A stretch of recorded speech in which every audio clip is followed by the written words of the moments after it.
Listeners, Sean is rocking a fedora, light green sweater, and I believe he's in Italy somewhere. I'm in Lake Como, Lago di Como, Italy. I hate you, man. I hate you. It's nice How is here. it? I will say it's beautiful. It's gorgeous. I had Yeah. no expectations. I didn't know. I've never seen Lake Como before, and it's amazing. It's gorgeous. Gorgeous. Uh, You okay, John? I wish I was there. I just saw a photo of you in like sprawling green grass. Seems like you're I don't know where you're, Oh, countryside kind of thing.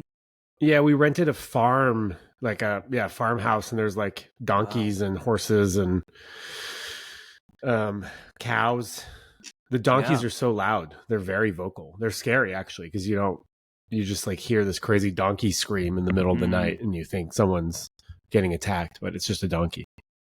Hey, what are you learning as you're traveling? Anything about self, life, any big revelations? Well, I had a couple experiences. I am actually sick. I'm like nursing a cold, and so I'm Mm, in this house with all these friends, and I can't go to dinner. I am like sort of uh, isolated in the basement. I'm like staying in yeah, the like wine cellar room, yeah. and it's hard to like both want to take part in activities and also know that the best thing that I can do for myself and for everybody else is to like just lay low. Yeah, they got you in timeout. They got me in timeout, and they're being really sweet. They're like bringing me food and Mm, blankies, and it's just it's hard sometimes when you want to do something but your body's not cooperating. So I think yeah, I'm of learning course. that you're gonna have to make sacrifices in life. Yes, yes, I can relate. Every Friday night, What happens on Fridays for you? wanting to cooperate, but my body's not. It's a joke. Never mind. Oh, okay. Like you want to go out or you want to have sex? It was a sexual joke. Never mind. Okay. You said Two your mind wants to do something, but your body's not cooperating. I said yes. Every Friday night is a joke. two Never mind. minutes. 2 minutes, Kidding. everybody. Hey, John, I got a question for you. Yes. Wait, wait. How you do? Answer my question. What you're Oh, traveling the world, man? Anything coming up? Internal, just like revelations, insight? okay. I do have one mega insight, and I'm actually excited to share this with you. Yes. I'm gonna get my first tattoo. Oh shit! Nice.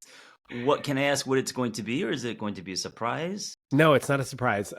It is a tattoo of text on my wrist, on my left wrist, facing Mm. me, Mm-hmm. that says "good enough."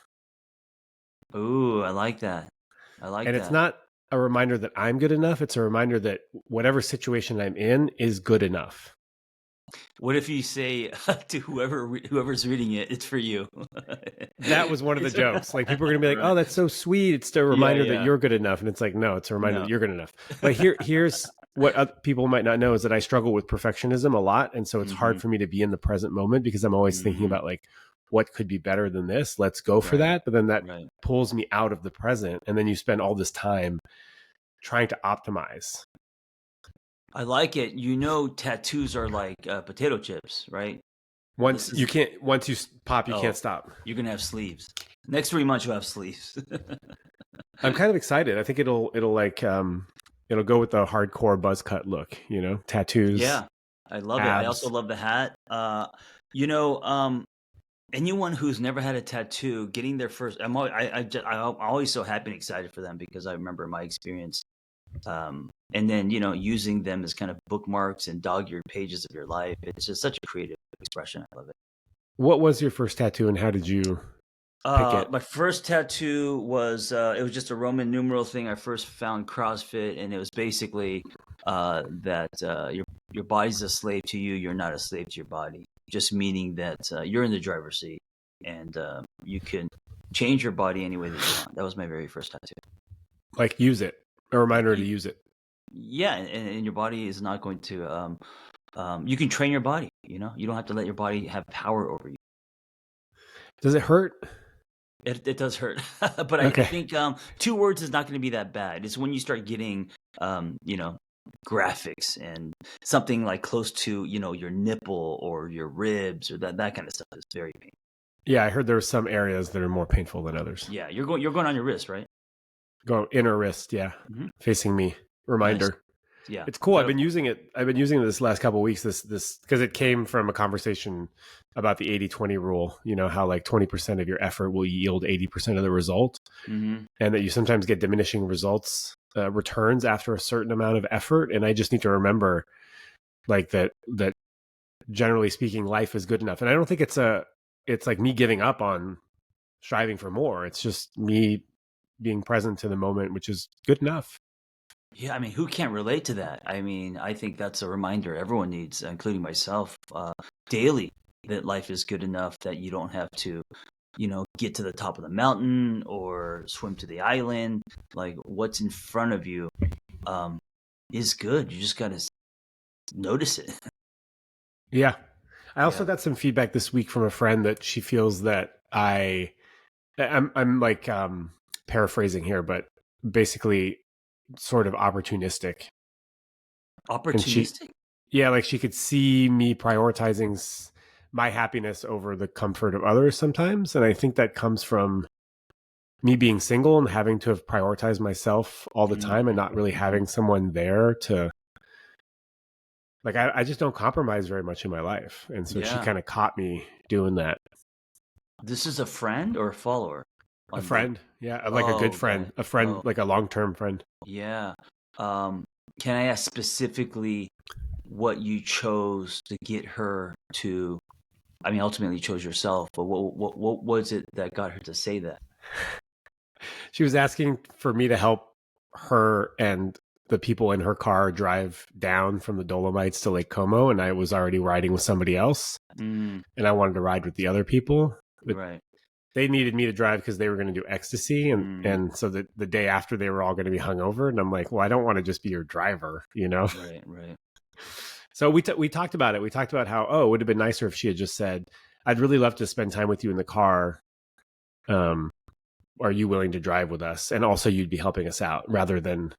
Will you drive because we're going to be hungover? Right. So I we wonder if learned a lot. yeah, and I wonder if it also came from like hurt or feeling rejected, that comment, because maybe she wanted to hang with you and you not wanting to be in that car um, felt kind of Oh, she rejection. 100% feels abandoned and has like a deep abandonment wound, and she knows she has it. And Yeah. um, so we talked about it, and it ended up bringing us much closer together. And it was a very, Nice. very sweet moment. The value is always in the repair from the rupture. And it's not about how many times you fight, it's about how you fight. And I think, like what you guys just did, talking about it, working through it, actually gets people to be closer. And I love that. I love that that's the value. Yeah, it was a sweet moment. Yeah. And we were all at dinner, and while we were doing it, like we were both crying, and all these conversations are happening, and we're like in this moment, and there's like tears coming down, and I'm explaining my thing, and she's explaining her Wow. thing. I love the fact that, see, here's the thing. The other thing I know about you is if someone points something out, what I know about you, you really try to take an honest look at it. Do you know what I'm saying? And I mean, we could all be defensive, etc. But if you're at the dinner table, she's talking to you about this, and both of you are crying, it means that you guys are being totally open and non-defensive. So that's really awesome. Yeah, and we both came to a place where we could individually do better. Yes, yes, I love it. Yeah, Well, congrats. thanks, man. Yeah. I also lost my laptop in Munich on the Oh train. I left it shit. on the train. Oh, that's like one of my worst nights. Dude, I have my whole life on that thing. I have books on. I mean, if I lost my laptop, which I left it on a plane once and I scrambled and I was able to get it before it took off, but the panic when you lose something like your laptop or your phone, who can't relate to that? Dude, I panicked. Yeah. And I'd already switched trains, and then I got out, I got off the train, Oh. went back to the Munich train station. Train's gone, it's in service. They can't call the train. I Mm, put the ticket into Lost and Found. I'm trying to track it using Find My. It's not moving, which means that someone turned it off. no, shit. And I'm talking to the Lost and Found woman, and I'm like, "Look, I'm here. The laptop is here. It's close. Can we just call the train and I'll go over there. I'll take a taxi." And she was like, well, maybe it's already stolen. Mm. And I'm like, you're the lost and found person. Like you shouldn't go straight to the worst case scenario. Like we should go through the other steps before we assume that it's stolen. So you never found it? It's gone? It's gone. She's a goner. Shit. Hey, well, maybe you needed to upgrade. Maybe you need a new computer. It was pretty new. It was pretty new. A week old. Okay. I think I might have needed just a week without a laptop. Okay. So that's how I looked at it. And also, I was thinking about if I called my dad to tell him that this would happen, what would he say? Mm. And he would say, what would he say? He would say, easy come, easy go, man. Just go buy a new one. It's okay. It's not the end of the world. I love your dad, man. Yeah, if he's I called my brother, he would be, "You fucking idiot! I knew it. It's predictable. What's wrong with you?" Those are the responses that I would get. So which is why I don't call my brother. I don't lose stuff. It's not like that's not a thing. Mm-hmm. I don't lose cell phones, laptops. Like Okay, I got some feedback for you. Positive feedback for John. Negative feedback for Shaun. Are you ready? Yep. And this is very fitting because this is about John being jealous of Shaun's adventures. Just a reminder, John, that an amazing therapist, you, once told me that real love isn't lightning in a bottle. It's not about the highs and that fleeting chase of adrenaline. Love's quiet and even boring sometimes, but a real partnership is a solid foundation to build upon and share a lasting life of purpose. I think you should be proud of what you and Vanessa have. Shaun's stories are exciting and fun. We love to hear them, but maybe the kind of love you have is even more meaningful than excitement and is worth celebrating too. It's very, very, very hard to build a healthy and lasting partnership, beautiful family, and peaceful life. So hats off to you. When the party's over, most of us deep down want to go home to the loving arms you already have. Wow, that was poetic. And it sounds like this was a client if she said that I reminded her of this. But wow, that was so sweet. Thank you. And why can't we have both? Why can't have a little bit of Shaun and a little bit of home and a little bit of away? That's why we're here. We can do better. Yeah, we can customize. I thought that was beautiful because that was really beautiful. That was very sweet. Like that is true. I want someone to go home to, right? Like I want loving arms and a beautiful family and something that's solid and you have that. And it's a testament to you and what you've been able to put together with Vanessa. Thank you. What a great reminder. Thank you so much. That we all need these reminders, and we're always wanting things that we don't have without realizing, the whole grass is greener, and also not seeing what's under your nose, and not just romantic relationships, but also friendships and just everything, where you are in your career, because there's always someone who has less. Of course, there's people who have more, but there's always someone who has less, and we only focus and compare ourselves to people who have more. So, yeah, the Stoics actually would make a practice of visualizing the negative. Right? If you live in a shitty cabin in the woods with no power and water, you don't think it could be worse, but you could be living in a tent. Yeah. And so that's a practice. It's kind of a weird practice to think about, but it does help you see what you do have rather than what you don't have. What does that for me is actually travel. When I go somewhere and I experience culture and all these things, when I come home, I kiss my bed. I'm so appreciative of everything that I kind of didn't think about or took for granted. So usually when I travel, I come home and I'm just like gratitude coming out of my ears.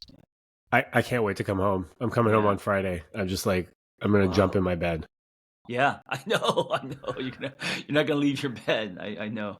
I can't wait to like work out again and just have my routines and my friends and eat like normal food again. Yeah, that's what it is. It's like culture and all of that's amazing, but you do it for too long and you're just craving like, I just want to stand in front of my fridge.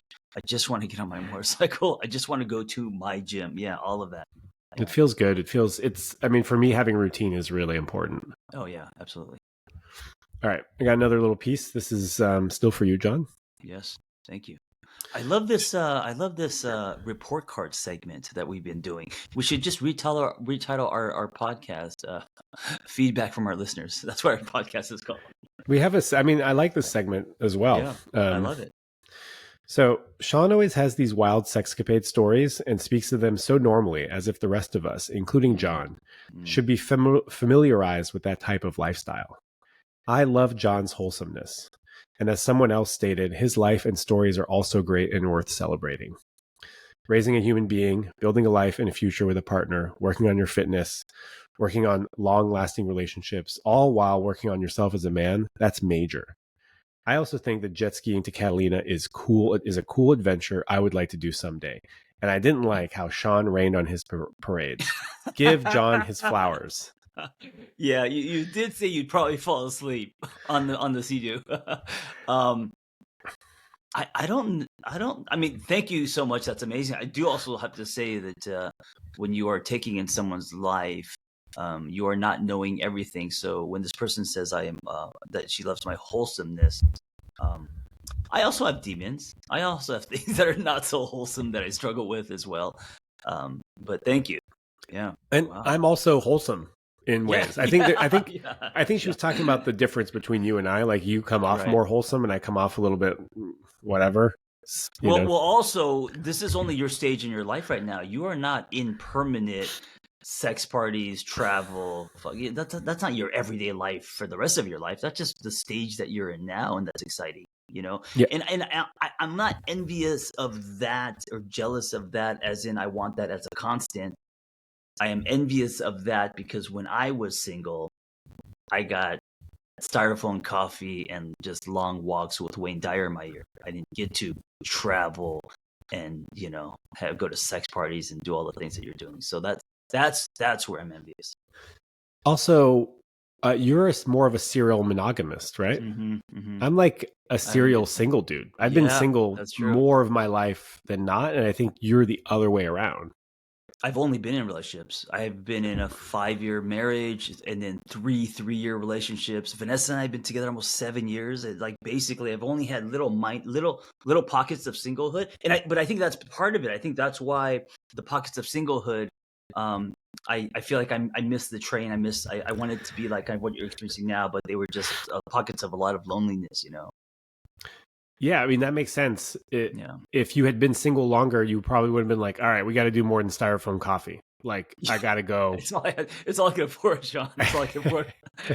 Today I'm dropping $10 on pour-overs. But yeah, when I was single on purpose, styrofoam coffee, my motorcycle, and just podcasts in my ear, lots of loneliness, and I could not afford to travel the world like you. So I mean, I also had. I want to say that like you could have wild experiences without leaving. Like I lived in San Francisco and I was single, and I rode my motorcycle and I drank AA styrofoam coffee and I fellowshipped with other recovering alcoholics, and I didn't travel the world. Like I do like to travel, but I haven't always traveled, right?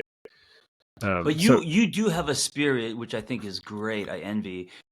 You do have a nomadic spirit, so it has nothing to do with you being single or in a relationship. You are someone that can walk into a restaurant, coffee shop, and make friends with anyone. You are extroverted in that way, and very social.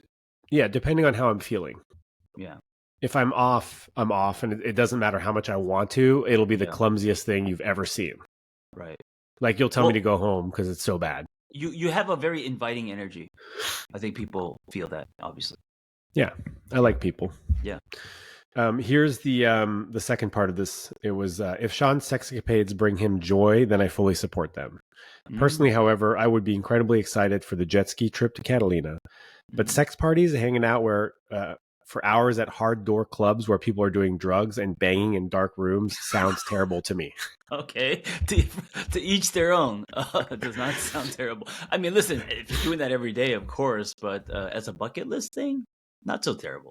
We'll get you there. I'll get you there. Yeah, I'm not interested in the P. Diddy parties, but the stuff that Shaun's doing is pretty. I'm curious about. Okay, so here's the last piece of feedback. This one's a little hard for me to read because it was hard for me to read when I received it. All right. Just listen to your most recent podcast. Generally, I really enjoy the dynamic between the two of you and the subjects that you tackle in your meandering way. Something's been bugging me, though. I'm finding that there's this weird exhibitionist tone to your sex party, sexual exploits, anecdotes that have no point. It seems other than to elicit envy from John. Also, there's a real imbalance in you correcting, editing John, or passing on listener feedback that bolsters you and brings down John. I doubt you'll share this feedback on the air, for example. I will listen to one more episode in case the pattern does not persist. Oh, shit. Oh, shit. We might lose a listener, Shaun. We only have 8 listeners, so let's... that's... Wow, very direct. Love it. Yeah. Yeah. I posted it. I read it just so that we can talk about the imbalance. Do you feel an imbalance? No, I'm trying to think about... So how does that feel reading that? Is that hurtful in any way, or how are you taking that? I mean, I agree that sometimes I can like share things just to get like some shock value out of it. Yeah. Yeah. Like sometimes I answer Q&A that are very sexy and don't really have much to do other than to entertain. Yeah, me too. Me too. And I think that's okay. I don't think that the whole point of me sharing these things is to elicit envy from you. I actually don't think that's it at all. No, I don't think that's your intention, because I would also be getting tons of pictures and videos, which I have not gotten, right? So if Shaun wanted to rub this in my face, he would be showing me photos of all the stuff that he's been doing. Hey, look where I am at. Look what I'm doing. Look at this video. That's on it.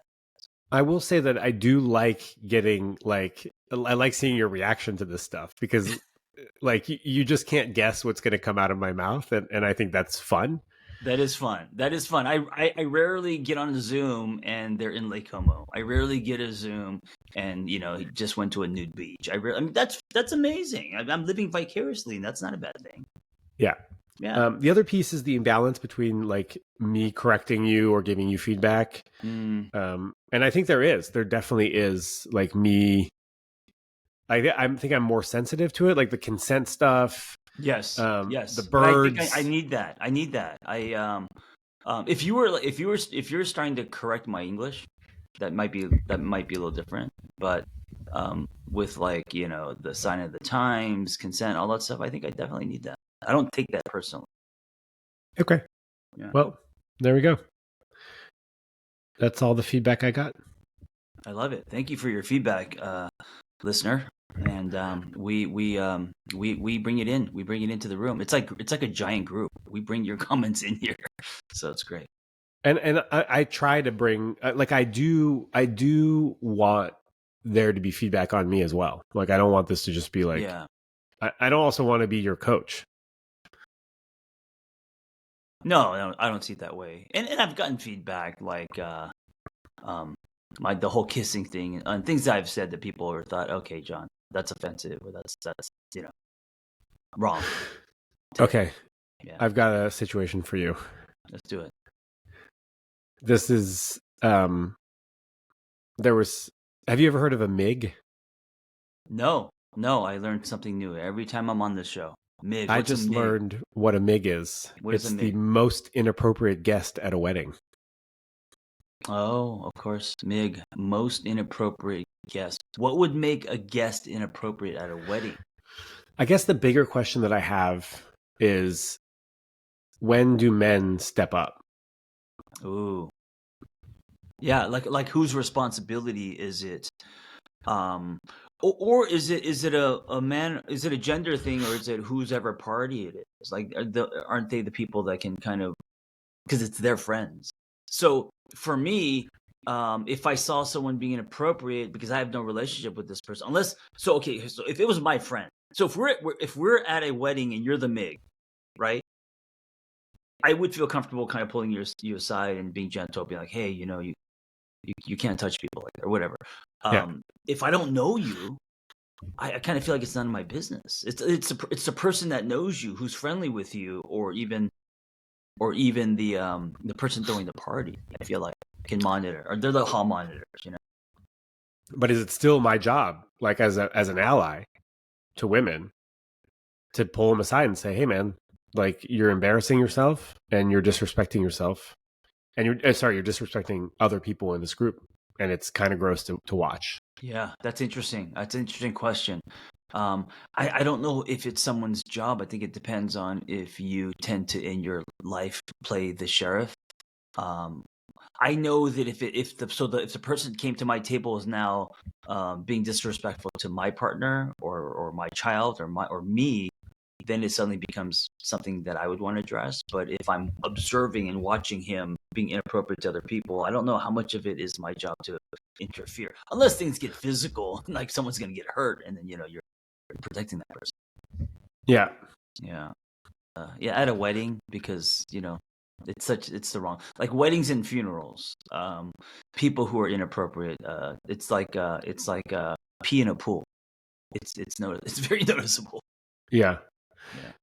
Speaking of peeing in a pool, did you ever have that like rumor when you were a kid that if you peed, there was like they put a special product that where it like turned red? Yeah. So I've been swimming because I'm trying to change up my fitness, and I go to this Olympic-sized swimming pool in Pasadena, gorgeous 3 Olympic-sized swimming pools, and I had that moment where I was like, I had to pee really bad. I'm doing laps for 40 minutes, and to get up and pee, it's like a whole ordeal. And I thought to myself, dude, should I just pee? And I thought, there's no way they don't have some chemical that, I think fire alarms would go off if you pee, just because there's thousands of people that go through these pools.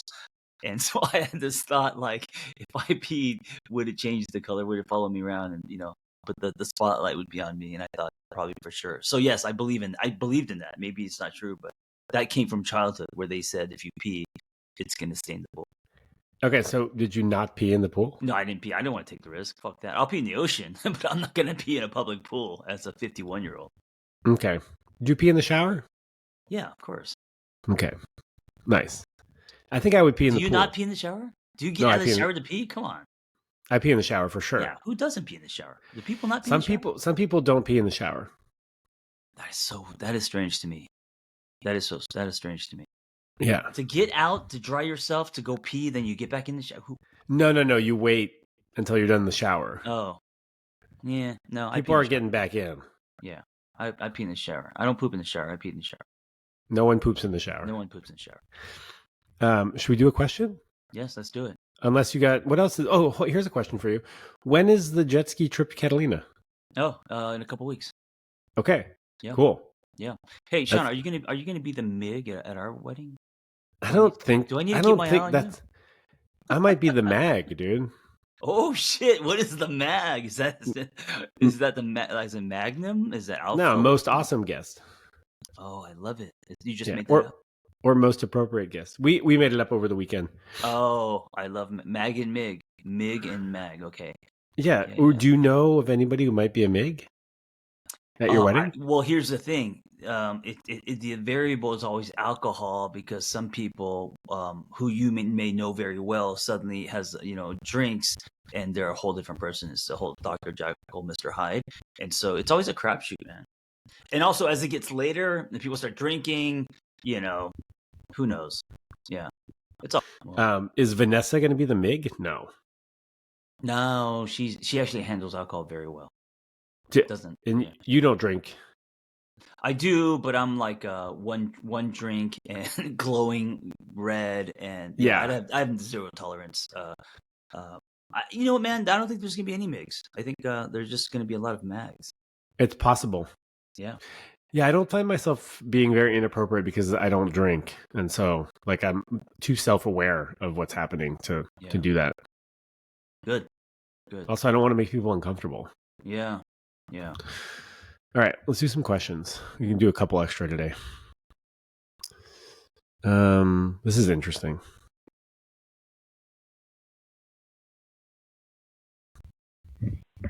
Hi, my name is Sarah. I'm 31. I live in Nashville, Tennessee. I was wondering if I could get your opinion on a very controversial topic, which is, in your opinion, is it ever okay to out a cheater to their partner? So I found myself in a situation. I hooked up with a guy back in April. We hooked up a few times. He was a former colleague, and I just found out that he is in a relationship. He's been with this woman for over a year, and I feel terribly for her, and part of me wants to tell her, but I'm also being told it's not my business. So anyway, I don't want to reestablish a connection with him or anything, but the whole time I knew him, he was pretending to be single, and so I just feel really bad for his girlfriend. Anyway, I've heard some women say that they were very happy that somebody told them about their cheating partner, and I was thankful to learn that information from someone else. But I also understand that maybe it isn't my business. So anyway, I would love to get your thoughts. Thank you. Great question. A common question. I actually get this often. It's kind of controversial. I think that what I would do is I would not tell his girlfriend, but I would tell him. Oh. I would tell him, "Hey, listen, when we were together, I found out that you were with someone else, letting you know that I know, and I wasn't cool." So I would make it back. I would bring it back to me, and hopefully that will make him feel something. Hopefully that will make him reevaluate his behavior or what he's doing or his patterns. Also, he's going to then be afraid that you're going to tell his girlfriend, whatever. But that's what I would do. I wouldn't find the girlfriend and tell. I don't. It's going to play itself out, and he's going to have to. He's making his own bed. Interesting. Yeah, this is one of those things that I have changed my mind about. Mm. In the past, I used to think, just it's none of your business. Yeah. Let them, she probably already knows, or let it play out the way it's going to play out. You don't have to get involved. Yeah. And now I have heard from a lot of people saying, like, I am so grateful that somebody told me. I had no idea that he was doing this so that I could get out. And so now I'm being a little bit more sympathetic to the partner who's being cheated on. And like, if I was in that situation, I would want to know. Would you want to know? I mean, yeah. I mean, everyone would want to know. Again, now it's like, so whose job is it? Like, who's responsible for this? I don't know if there's a wrong or right. I think it depends on the individual. I mean, you could also do like a hybrid. You could tell the guy, "Hey, found out you were cheating on your partner with me. Super not into it. If you don't tell her, I will." Yeah, a little combo. Some combo. Yeah, I don't know. I would definitely tell him because I had a relationship with him or an exchange, and I would let him know how I felt about it. And then from there, I don't know if I would then make it my responsibility to tell, the people that he's been cheating with. I don't know. Oh, okay. I think it's if you have the energy and the desire to, go ahead. Because sometimes you're so hurt by the fact that you find out that has a partner and that he used you for sex that the last thing you want to do is even contact him or have anything to do with him or his partner. And if that's the case, then that's fine. Like, do what you need to do to take care of yourself. Yeah. But if you have the energy to deal with this and to reach out to someone and tell them, "Hey, just FYI, I had no idea, but Steve, and I slept together and I thought he was single. And I just found out that he's in a relationship, and I wanted you to know." If you have the energy and the desire for that, I think it's also okay to do it. Well, here's the other thing, and I don't know how people would feel about this, but it depends also if this person is in a marriage with kids and they have built this life and they've been married for 20 years, and you're now possibly gonna, the whole house of cards can come crumbling down. So that's very different than someone who's dating. There was cheating, and then so they break up because of that, but there's not a lot at stake. But if there's a lot at stake, I don't know. I don't know if that's. I would that it's his life, his responsibility. Him cheating is his deal. I don't know if I'm the one to come in with a sledgehammer and crush the whole house. Yeah. That's a great point. Kids involved. Like who knows? I mean, Esther Perel says that most couples try to work through infidelity. Oh, yeah, of course. But it's also, I believe, one of the hardest things to work through. And part of it is because the person that was cheated on keeps it in their back pocket and pulls it out and uses it every time they get into a fight. Well, remember when you did this? That kind of thing. Yeah. Which I think for a while is fine. Like, it's fine to be upset and to bring it up, until like the hurt has been processed to a significant degree. Like, and this is a big conversation. Yeah, this is a big conversation. Also, another controversial conversation. I don't think it could be. Well, there's going to be no healing if that's constantly brought out or used as a weapon. Yeah, then there's only ruptures. And yeah. At some point, people have to forgive thoroughly. Also, how do you trust a partner who's cheated on you again? You have to rebuild from scratch, man. That's what Esther Perel says. She says your first marriage is. What's that? That relationship has died. Yeah, your first marriage is over. What will you do with your second marriage? Yes, yeah, I agree with that. I heard somewhere that like, if it means letting your partner go through your phone every now and then to like soothe their fear and help rebuild the trust, that you could even go and do that. I don't agree with that. I just don't like the whole you can go through my shit. I don't know. I just think that it just makes the whole relationship where there aren't a lot of boundaries, you know. I just think it's a can we shouldn't open that can. There should be personal space that's always protected, and either build trust or don't build trust. But once you're like, you could go through my phone, my clothes, do it. I don't know. It just seems so an invasion of privacy. I mean, isn't cheating an invasion of something, a betrayal of the relationship? Yes, but I don't think there should be consequences because of it. There should be an exploration of wounds and where the cheating, like why it happened. I mean, also there's a difference between someone who, I understand cheating is cheating and it's bad, but there's a difference between someone who is in a relationship that where there's been a lot of drift, and the person's on a trip, had too many drinks, met someone, and they kissed. There's a difference between that and someone who has been cheating and living a double life and has cheated multiple times in the last decade, right? Like, there's a slip up, fuck up because of drift, and then there's like intentionally cheating, or someone who cheats in every relationship that they've been in, right? Or essentially leading a double life. Yes. So to me, that's less about the cheating, more about the holy shit. You have the ability to do this. That's what would scare me. Yeah, I don't have the ability for that. No, I mean, shit. Who has the energy to even keep all that as a secret? The energy it must take to juggle, you know. John, I want to switch gears here. Let's do it. This is reminding me of energy, of something that I've come to the realization in the last couple weeks. I might not have kids.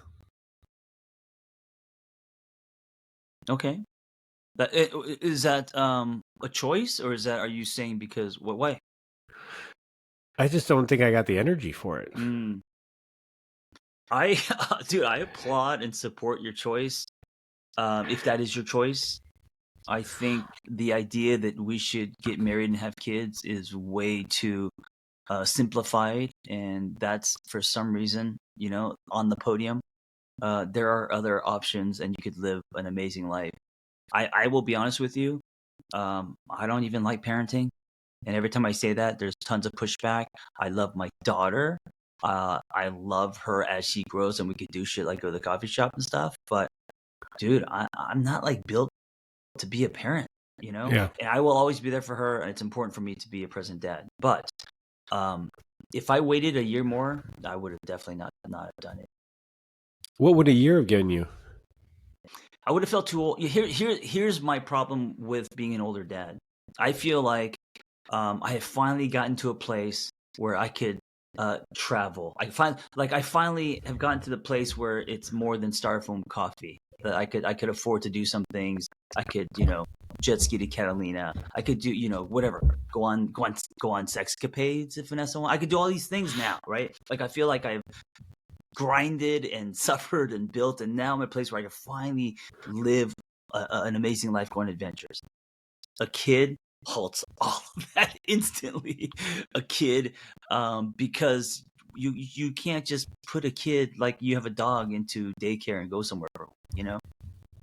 No. Unless you have family, or unless you're, you know, you have so much money where you have nannies and all, you know, like it stops you from doing a lot of things. Now, there's also benefits and joy of a kid, and of course, you know, there's value in it. But that's one of the things that I've been struggling with in the early on, is when we had Logan. I was like, oh my god, I finally feel like I've gotten to the island, and now I can't do anything. You can't get off the island. The boats have been burned, and a kid is forever, you know. And then also, you know, sleep, everything that comes with it. It's fucking hard. It's hard, man.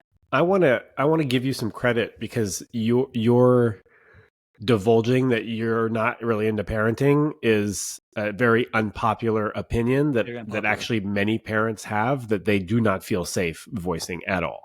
Yes, because you'll get judgment. And also people will say, well, why the fuck did you have a kid then?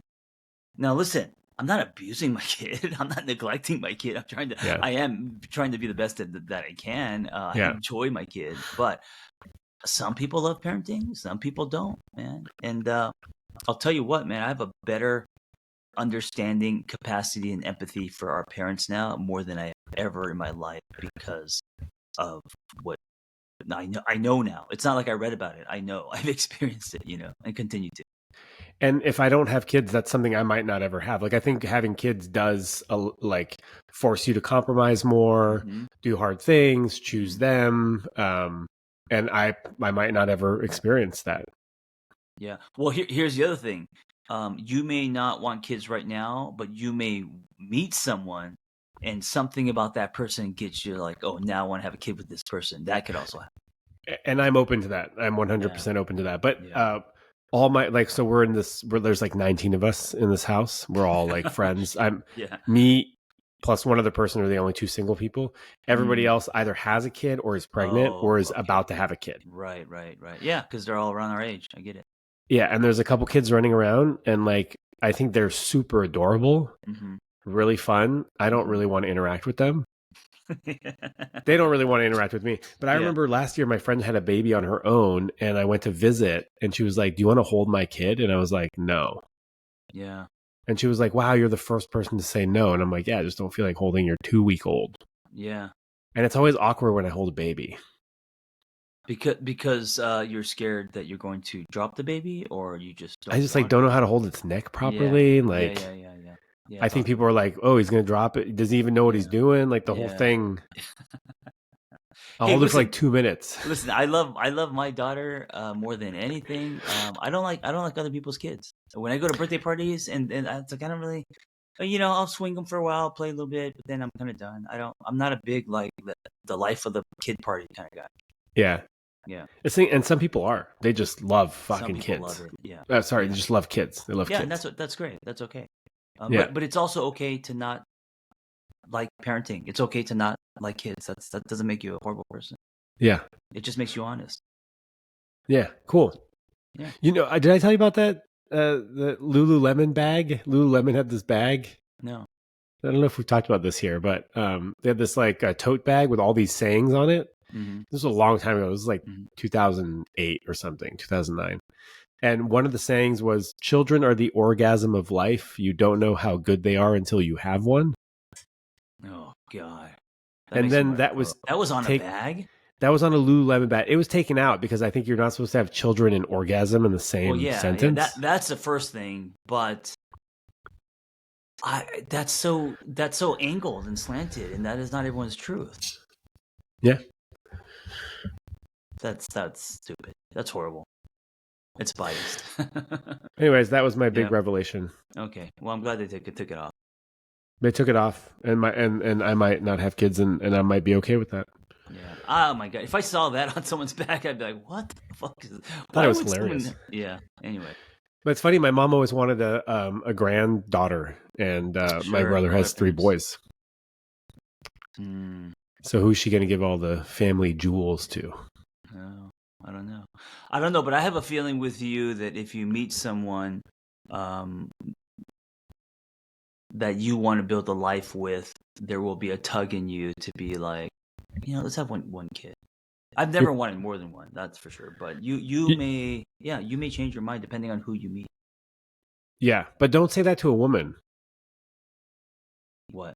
Like when a woman says she doesn't want to have kids, a lot of people will be like, "Well, you'll change your mind later." No, like, no, that's fine. You can't say that to. Yeah, and why is that? You think? Why is it that with it? It's because you're kind of taking away their truth. It's because you're men. You know what it is? It's because we assume all women want to have kids. So we're projecting a huge stereotype on. But also, that they should be mothers. That they should be moms. Yeah. Oh, well, that their value is in being a mom and raising children. So it's multi-layered. It's a lot of things where it just doesn't. Yeah.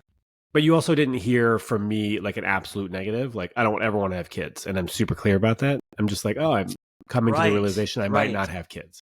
So if you were like, John, I'm never going to have kids, period, hard stop. And I'm like, yeah, but if you meet the right person, it's like, now I'm trying to convince you. And that's annoying. That's annoying. Yeah. Yeah. All right. Okay. Another question. That was good. Let's do it. Oh, I got to hit the button.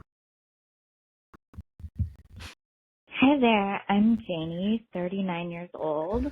I feel like I'm lucky enough to meet great guys in the dating world. Kind, smart, funny, but I keep running into the same situation where we date for 2 or 3 months and then they let me know that they're not ready because their attention is elsewhere on their career or on a project. And meeting these guys on the dating app, most of the time they say they're interested in a long-term relationship, and then it just never progresses beyond that. So I just had this happen for the 3rd time this week in the last 9 or 10 months. So starting to feel like it's me, and I'm wondering if you have any advice. Yes, it's you. No, I'm just kidding. This tends to be the landscape. I get a lot of this. People ambivalence, non-committal, not wanting to, ghosting, making appointments, not showing up, a lot of this kind of stuff. Yeah, some flakiness. I mean, I also think, okay, is it her? She's had this happen 3 times in 1 year. I think it's relatively rare for people to match up. There's chemistry, they're compatible, there's joint desire to build the same thing together, and then they go and do it. That doesn't happen very often. Yeah, that happens once or twice in a lifetime. And so I don't think it's that odd that she's had 3 short-term relationships in a year, even if it's with guys who claim to want long-term partnership. Just because they want long-term partnership doesn't mean they're going to have it with you. Mm-hmm. There has to be more, there has to be a joint goals and desire to build something. And she just hasn't landed on it. Do you think that today more than ever, I feel it, that people are less interested or more hesitant to go all in or build something with someone? There's a lot of, I think part of it is just so that the apps present a lot of opportunities, choices, even though that may not be true, but just this idea of on demand, being very picky. Oh, this person wore the wrong shirt, not into him. And then on to the next. Swiping in the bathroom if you're on a bad date. People get the ick. People get the ick very quick. Get the ick very quickly these days. Yes, but not only do they get the ick, it suddenly becomes a non-negotiable or a hard line, and I think it can prevent really amazing, beautiful collisions because they're stopping too fast. I mean, what it's sounding like from this question is it's generally men, in her experience, who are unwilling to commit. Yeah, and flaky, and I do think the apps has made it harder for people to commit because they think that there's something better out there. I mean, that's why good enough, I think, is really fantastic. And and that's what my therapist and I are talking about. Can I find a partner who's good enough? And good enough comes from Donald Winnicott. And it's about good enough mothering and parenting. And so instead of striving for perfection, strive for good enough. And what I thought was interesting is that good enough isn't right below perfection; it's above mediocrity. So in terms of parenting, you don't have to be right below perfection. You have to be just above average. That's what your kid needs, is an above average parent, not a perfect parent. And it's not necessarily lowering the bar; it's more putting less pressure on you to be perfect. It's and it's more realistic. More realistic self-care, self-love. Yeah. I read a statistic about apps, and every person I know, single, mostly female, hate them, have all used them for a short period of time. And I think it's 60% of people that get on apps leave. So part of this is, I think, culture, and I mean, not to plug anything, but it's one of the reasons why I built Single on Purpose, the app, is everyone's so sick and tired of swiping and kind of the swipe culture that's happening. There's no pause. Like, I feel like with swiping, because it is very kind of gamified and people picking baseball cards, there should be a pause, meaning you should get to know someone and really get to know someone, or get to go meet them, instead of this, like, oh, here's this person, look at her eyes, look at her, like, just like, and I think that's trained our brains to not give people a chance, to judge very fast. But what about this woman has these 3-month relationships, and then after 3 months or whatever, the guy goes, I'm focusing on my career, I'm focusing on this. Is that just guys not being honest, saying, hey, I don't see a future with you, and they're using some excuse? If she wants a long relationship, or she wants a relationship, to me, I would look at it like, as in, she dodged a bullet, meaning if that's where they're at, like, if you're trying to convince someone to be with you, how is that going to play out in a relationship? You're getting foreshadowing, because what's going to happen is, if he's not sure, there's going to be ambivalence, there's going to be, I love you, get away, there's going to be a lot of confusion going down the road. It's almost better just to put it out of its misery now, if the person's not all the way in. I like that. I like the dodge a bullet, not aligned, rather know now than later. Yes, that's the way that I would look at it, that it's empowering, instead of like the other way, which is like, there's no good people, no one, men are flake, like all these big kind of assumptions that get you to not do it anymore, not date. You mentioned the Single on Purpose app. What are you talking about? I have an app coming out called Single on Purpose. What is it? It's a fucking app, dude. It's coming out. Yeah, what does it do? It connects people who are single. You're working on yourself first through the app, so of course there's content and stuff. But the big thing is, it connects like-minded singles. And my whole thing is, it's a non-dating dating app, meaning once you get to know them, you could earn badges and shit, and then you could actually date them if you want. But it's all about you working on yourself first, not trying to find love. And then I'm going to use our retreat house to have in-person hangs and get it offline as well. So that's all. Oh, cool. And can you only connect with one person at a time? Is that no? There's these circles that grow. Your profile literally grows if you have more in common with them. So you click on the biggest circle. It's cool. It's gamified. It's a really cool app. Yeah. Okay. Well, show it to me when you're going to be in it. You're going to be in it because you are Single on Purpose. That's true. I am. What's it called? SOP? Yes, Single on Purpose app. It's not. It'll be out in a couple weeks. SOPA. No SOPA. Okay. SOP. I'm just trying. It's like, what are people going to call it? Oh, right. Like the MIG. Yeah, MIG, SOPA. SOP. SOS would be funny because it's like SOS, the double meaning. Like help. I like that. SMS, save my soul. Oh, that's what SOS means, right? Save our soul. Save our souls. Yeah. That's funny. That's cool, John. That's exciting. I know you. I remember when I first heard about you were doing Twirl, the video dating app.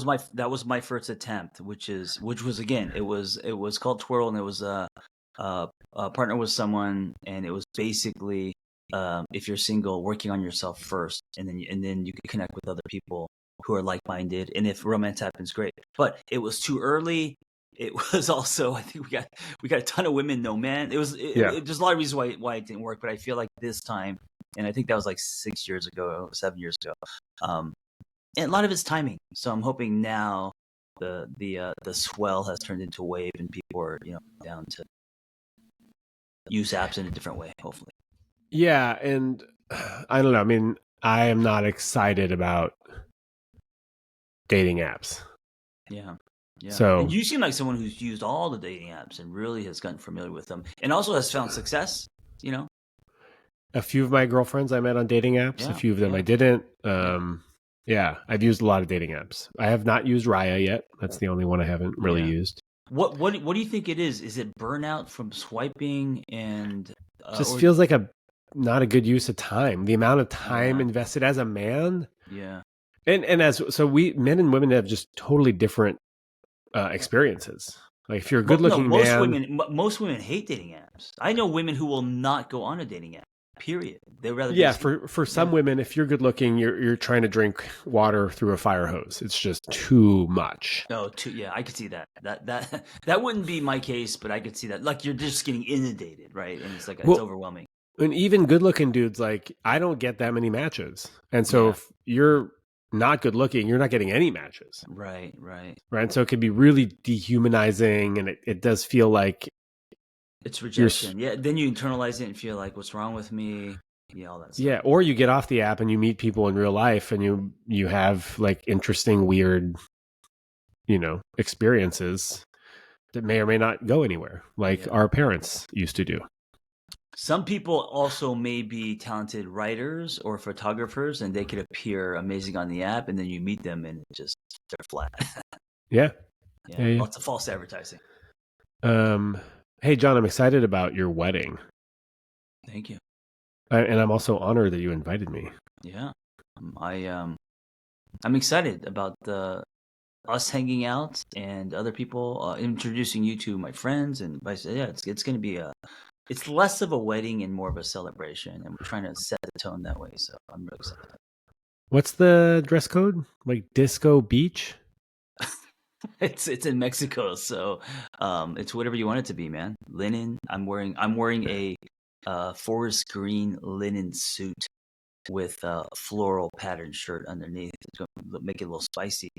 Wow. I was trying to do like the '90s Antonio Banderas, but this is what it came up. Okay. I mean, I remember Vanessa saying it was like disco beach. That was like the actual. Yeah, I think she said this Mexican disco. I don't know where Mexican disco. Yeah. I don't know where. I guess by disco she means fun. I don't see it like disco, like '70s, but Mexican disco. I don't know. I'm gonna buy like a huge piñata disco ball. Nice. Let's do it. That's my contribution, and organize some sort of naked situation. Shaun always brings the naked. Yeah, dude, fish tacos, sunsets, and it's gonna be great. It'll be fun. Sand in your toes. Sand in your toes, or for Shaun in his butt crack, possibly. In my butt crack. Yeah. Well, I don't like any sort of beach. Sex. No. Even with blankets. Better be a big blanket. I could love it in a tent because I love the sound of the ocean. I love without the tent, like people walking by, what if someone sees us? It's also cold, like the breeze, it's windy, It depends on the season, but yeah, sand in the bits, that's not good. Yeah, no. Okay, John. All right. I can't wait for you to come home. Me too. I sound like a lonely partner. I'm ready to come home. I'm like dying. I'm dying to come home. I'm ready. Yes. And listeners, thank you for all your comments and questions. Keep them coming. We listen, we read, we engage. Yeah. Love you, John. Thank you. Love you, Shaun. Have a beautiful week. Thank you for listening. Be well.